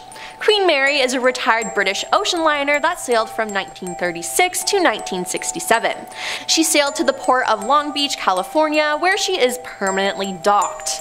The city of Long Beach bought the ship to serve as a tourist attraction, featuring restaurants, a museum, and a hotel, but claims were made that the ship was haunted. There are resident spirits, including Jackie, the little girl who haunts the first-class pool, John Petter, who was crushed by a watertight door, Senior Second Officer William Eric Stark, who accidentally drank dry cleaning fluid instead of gin, and the cook, who was baked alive by his own kitchen staff during World War II. But most arguably, the most notorious location on the ship for paranormal activity is room B340. Reports claim someone was knocking on the door in the middle of the night, bathroom lights turning on by themselves, the sink faucet turning on and off on its own, and unexplained bathroom doors shutting.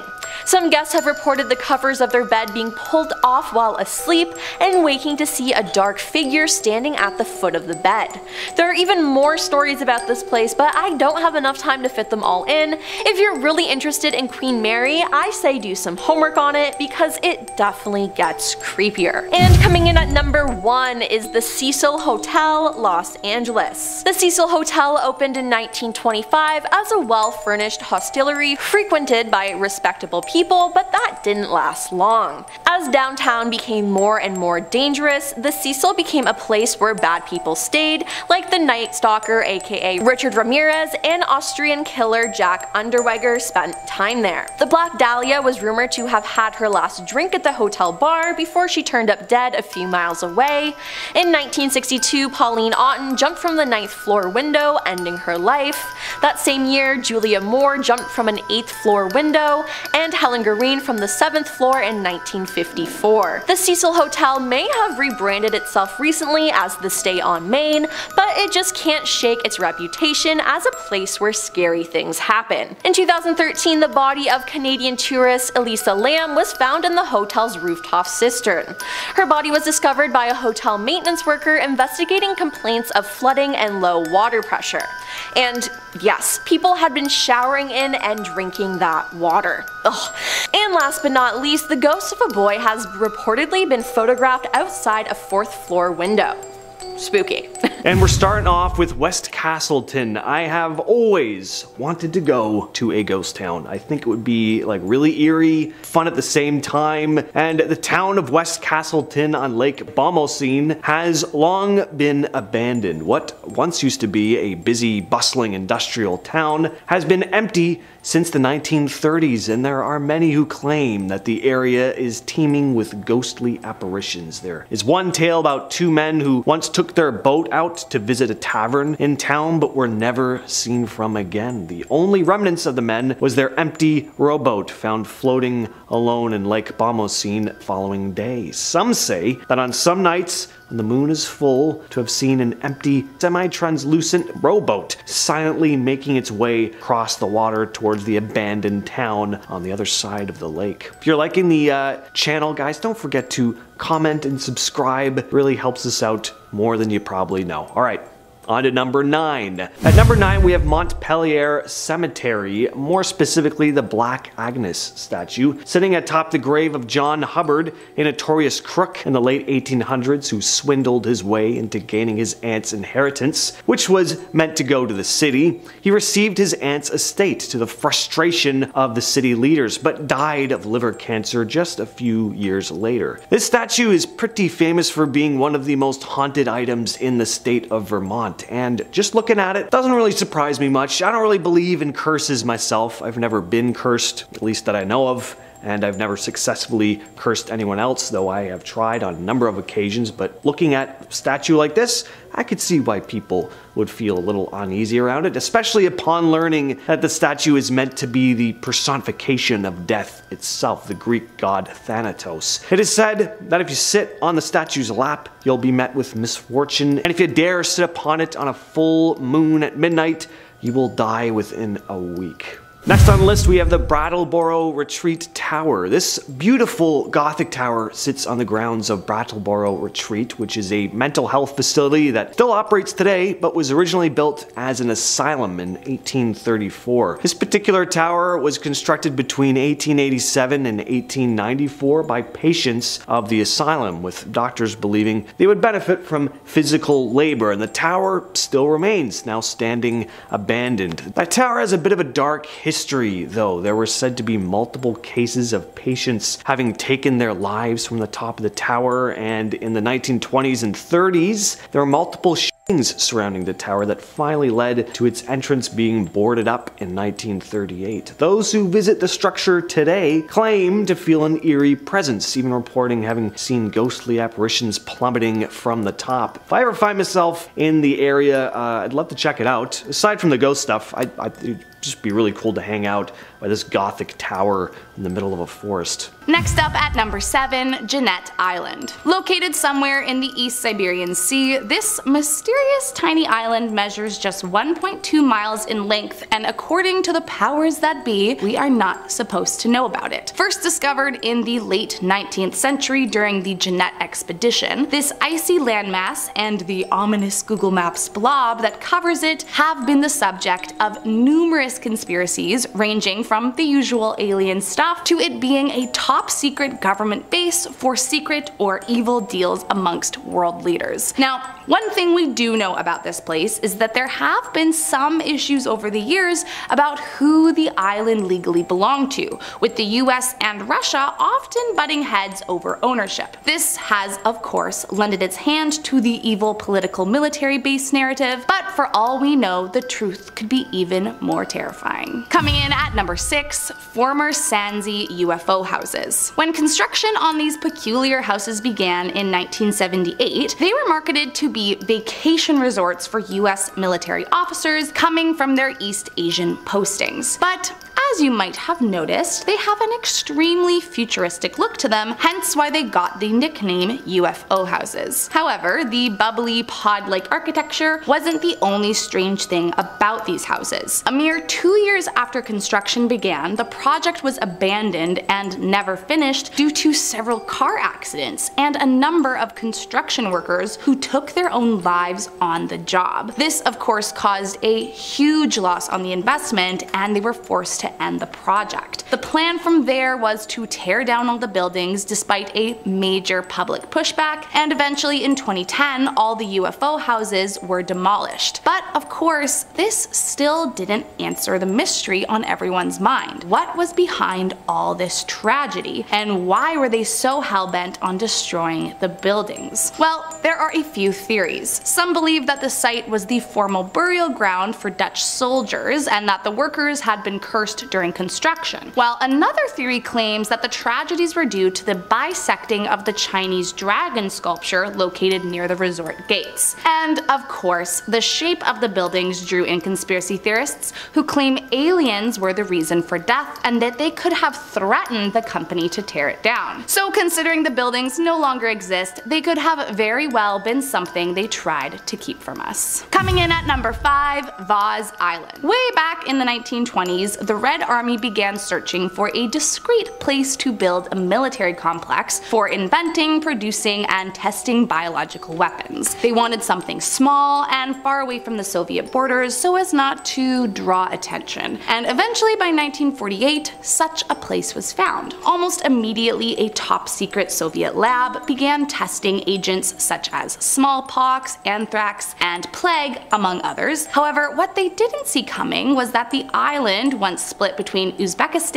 and Kazakhstan, would begin to grow in size once the Aral Sea began drying up in the 1960s. Then fast forward to 1971, and a weaponized smallpox was accidentally released from the lab, infecting 10 people, 3 of whom lost their life. And by the 1990s, the secrecy of the lab got compromised. All island inhabitants were evacuated, leaving the base completely abandoned by 1991. However, in their haste to leave, many of the containers were not properly destroyed or sealed, and so over time these containers began to leak, contaminating the grounds for decades. Now, the good news is that by 2002, a lot of the sites were decontaminated, but many areas remain contaminated, and it's still one of the most feared and deadly places in the world. Coming in at number 4, underwater pyramids. Located in the Bahamas, this photo found in Google Maps has left many thinking that they discovered underwater pyramids. Now, I know, this is a full conspiracy theory, but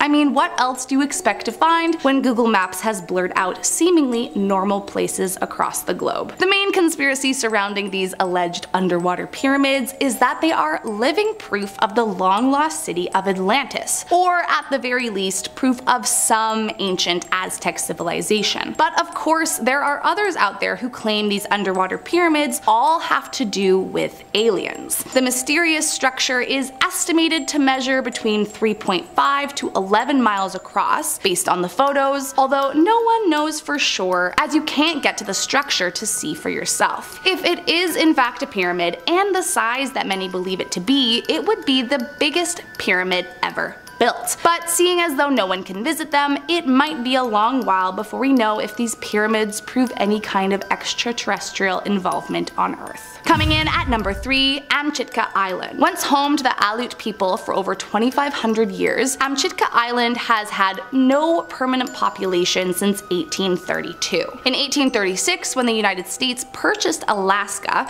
they gained control of the territory, and it's likely that this purchase had a lot to do with the declining population. However, that's not why it's blurred from the public view. Beginning in the 50s and up until the 70s, Amchitka was used by the US Atomic Energy Commission as a site for underground nuclear detonations, and during these 20 or so years, this island became known as the location of one of the largest underground tests ever conducted in US history. At the time, quite a bit of controversy followed what was going on at the island, mostly due to the fear that the tests could cause several environmental impacts and desolate the land, which frankly, they were not wrong about. While not entirely confirmed, it is the general belief that the controversial nuclear past of this island is the reason behind the ominous blur, as it's not somewhere Google is quick to advertise as a place to visit. Coming in at number 2, GROM headquarters. If you have ever Googled Warsaw, Poland, you may or may not have come across a strange group of buildings that look like mysterious blobs compared to the rest of the city around it. Well, as it it turns out, this is no accident. Those buildings are GROM headquarters, which is essentially Poland's Special Forces building. Now, I'll be honest, there is not much you can find about these headquarters. All I can find out about this top secret group is that they rescued CIA agents from a mission gone wrong in Desert Storm back in 1991. And apparently, whatever else it is they are up to, they do not want you to know about. Which, I mean, I guess is kind of the point. So as much as I'm sure many of us would like to know what goes on in this super secret Polish spy headquarters, I'm afraid that information is highly classified and their exact location will continue to remain a secret from the public. And last up in our #1 spot, 2207 Seymour Avenue. Once the home of the beyond evil Ariel Castro, there is no conspiracy that comes with why this house is blurred on Google Maps, only a truly terrifying reality. The horrors in this house began in the mid-90s when Ariel was married to a woman named Grimilda Figueira. Ariel was extremely abusive towards his wife, but despite cracking her skull and causing an eventual terminal brain tumor from his actions, the domestic violence arrest did not result in an indictment. By the late 90s, things began to get even scarier for Grimilda, and so she moved out, took their 4 offspring, and filed for full custody. But again, no charges were pressed against him. However, his abusive backstory with his wife is not the reason for the infamous reason you can't see this house. It's because shortly after their divorce, between the years of 2002 to 2004, Ariel kidnapped 3 young women and held them captive in this house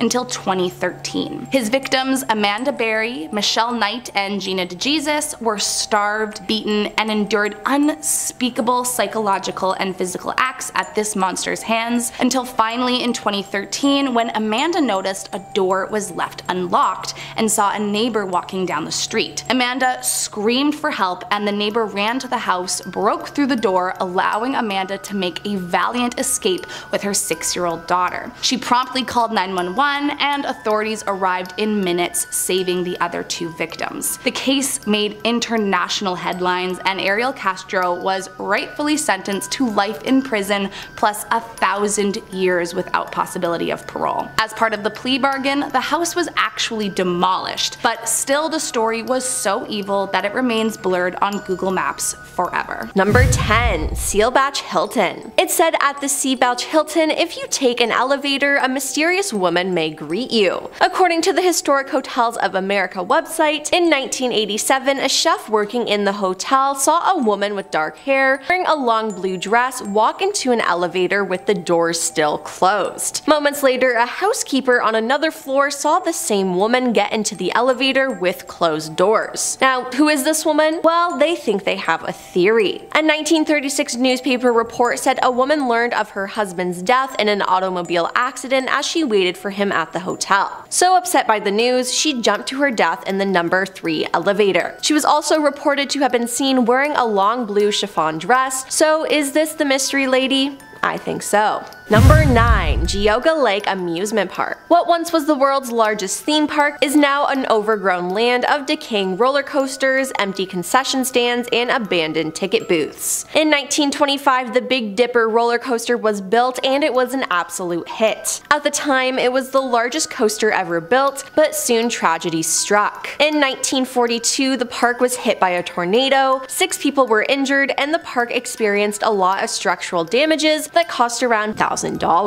Further tragedy struck in 1952 when a massive fire engulfed parts of the park, destroying many key features of the park, including the famous dance hall, the theater, the roller rink, and the bowling alley, with damages amounting to $500,000. From 2000 to 2004, the park was expanded and became Six Flags Ohio, and from 2004 to 2007, it became known as Geauga Lake again under the ownership of Cedar Fair. But on September 21st, 2007, Cedar Fair announced the park would not be reopening and it has been abandoned ever since. The only thing left standing at the former amusement park is the Big Dipper roller coaster, and with that much tragedy there, it's no wonder this place is haunted. Number 8. The Phantom Car on Route 40 to Englewood. In the 1950s, people would be driving along the highway and see a green-tinged lit-up skeleton supposedly driving a car on Route 40. At least 5 stories of the Phantom Traveler have been reported to the local state highway patrol, many claiming the Phantom driver seemed to be challenging truck drivers to play chicken along the narrow and dangerous stretches of the highway. The Phantom allegedly wrote a letter to Sheriff J. Arthur Sherman of Clark County, daring the sheriff to chase him. Many think it's just a prankster, perhaps someone who is mentally ill, but regardless, this is still extremely creepy. Next up at number 7, the Old Bryce Hospital. There are few places in this world more haunted than an old abandoned mental health facility, and there is no denying that the torment that went on here is a huge reason as to why so many spirits remain haunting its grounds, seeking revenge. Built during the segregation era of America, the building was branded as an insane asylum for those suffering from mental illnesses, when in reality it was pretty much a work camp for able-bodied black people who were admitted under false pretenses and then forced into slave labor, working in the fields around the hospital. Shockingly, the facility remained open until 1977 and only closed due to new desegregation laws.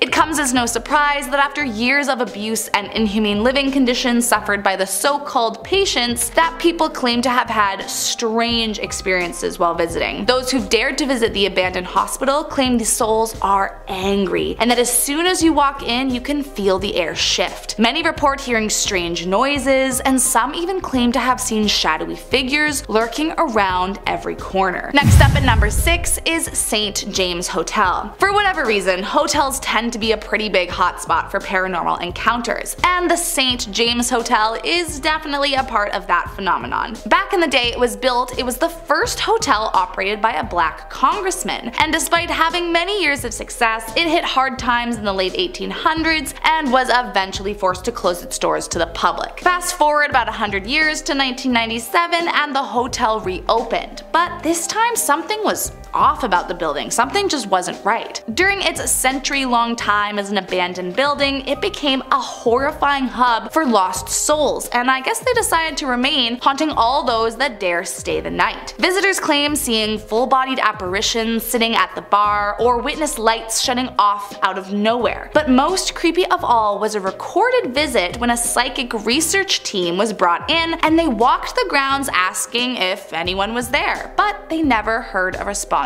back. But later on, when they played the tapes, an older man's voice responded saying, "Well, that's a stupid question," making everyone in the room jump. So, what do you say? Are you brave enough to pay the ghosts a visit? Coming in at number 5, Cahaba Ghost Town. It likely comes as no surprise that a ghost town is also home to thousands of unsettling spirits, but few are more terrifying than Cahaba. Once the capital city of Alabama, it was abandoned after the Civil War when terrible flooding led to most of the buildings falling into complete disrepair, and so the citizens who survived were forced to leave for good. Today, nothing remains but the ruins of what used to be, including a church, a few cemeteries, and the Barker Mansion and its slave quarters. And I mean, that is just all the ingredients for a haunted ghost town if I've ever heard of one. Those that have tried to visit the once booming city recount that as soon as you enter the town's borders, cell service gets spotty and unreliable, only to be completely fine as soon as you step even 1 foot off the border of the town. While that alone might not scare visitors away, there are also countless reports of visitors witnessing terrifying apparitions and hearing the voices of the dead crying out at night for revenge. So visit at your own risk, but don't say I didn't warn you. Coming in at number 4 is the Boynton Oak. Of all the things that are usually haunted, like cemeteries, hospitals, churches, the last thing you'd likely expect to need to be afraid of was a tree. But trust me, this is no ordinary tree. The Boynton Oak is said to have grown from the grave of one Mr. Charles Boynton. As the legend goes, back in 1835, Charles was accused of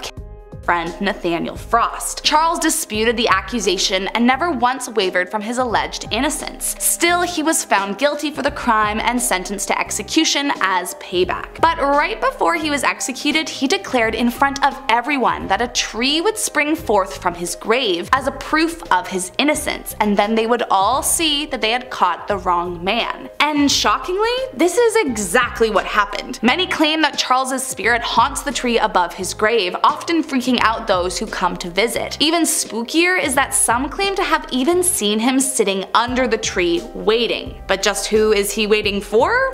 No one knows exactly. Coming in at number 3 is Schloss furnaces. Once built as a means to access iron ore, coal, and limestone, the Schloss furnaces were far from a safe place to work. It's believed over the years at least 47 men lost their lives working at the furnaces due to the incredibly dangerous work conditions. But the most talked about is that of James Slag Wormwood, a former foreman of the furnaces known for being cruel to his employees and who died after slipping and falling into a pool of molten iron ore. Although there is rumor he may have been pushed by his workers, forced to the brink after his unending abuse. Still, after Wormwood's death, strange things started happening more and more frequently. Workers were seeing strange things, hearing strange noises, and started to feel like they were going crazy. Employees were being found injured or seen tripping and falling out of nowhere. Each of them recounted that an angry man covered in burns had tried to push them after screaming at them to get back to work. Then in 1971, a watchman encountered what he described as a half-man, half-demon who tried to push him up the stairs. After the watchman refused the spirit's advance, he was badly beaten by the entity until he fell unconscious. Later, while being examined, he was found to be covered in severe burns where he says he was beaten. So unless you're looking to be beaten up by an angry spirit and covered in burns from the blows, I might suggest a different place for your visit. Coming in at number 2 is Bear Creek Swamp. Even at the best of times, swamps give off spooky and creepy vibes, and this one might just be the worst of them all. Legend has it that many years ago, a woman's son went missing. Scared, the mother went looking for him in the nearby swamp, hoping that he had simply run away from home. But no matter how long she looked, she could never find him. It said she died in the swamp looking for him, and if you walk into the swamp today and say, "We have your baby," 3 times, she will come out of nowhere and attack you until you leave for good. And don't even try to come back after she's banished you. You might not be so lucky the second time around. And last up today in our number 1 spot is Sweetwater Mansion. Designed by war vet General John Brahan, this mansion was named after the nearby creek and first occupied by the general's son-in-law, Robert Patton. Under Patton's jurisdiction, the basement of the mansion served as a Civil War hospital and a county jail. And if that wasn't enough, it's said that at one point someone who lived in the mansion practiced dark magic, which thinned the veil between worlds. This would make sense considering just how many people have witnessed earth-shattering apparitions that sent them running for the hills. Most notably is the casket that contains a body of a Confederate soldier in one of the downstairs rooms that will suddenly disappear right in front of your eyes. It's believed that the casket is haunted by the spirit of original owner Robert Patton, whose funeral was held at the home and who was documented having an open casket ceremony. But that's not even the scariest part. There's a room on the property that routinely locks female visitors inside. In fact, it happens so frequently that caretakers of the property have avoided entering it at all costs. And if a self-locking door and a terrifying soldier ghost don't turn you off of the property, there is also a secret room on the property with no door. The only way to enter is by a small window, and it's believed that anyone who goes in will never escape. So if I were you, I'd skip this one.